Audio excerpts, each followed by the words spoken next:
Let's begin today's lesson with a quick story. Around this time last year, I had an illness that prevented me from filming videos.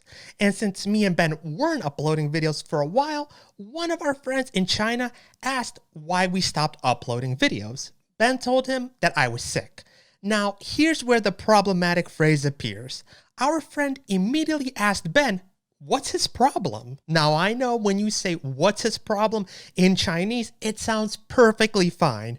But when you translate it to English, what's his problem is actually an idiom, and it doesn't mean what you think it means.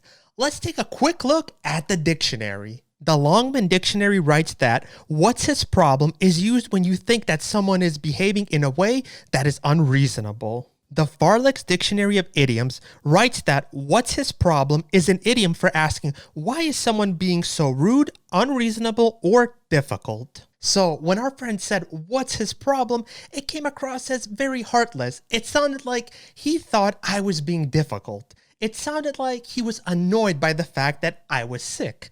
That's not something you want to say about a person in the emergency room. Now, I know that's not what he meant to say. He did not mean to be rude. His English is just not too good, so he just wasn't aware of his mistake.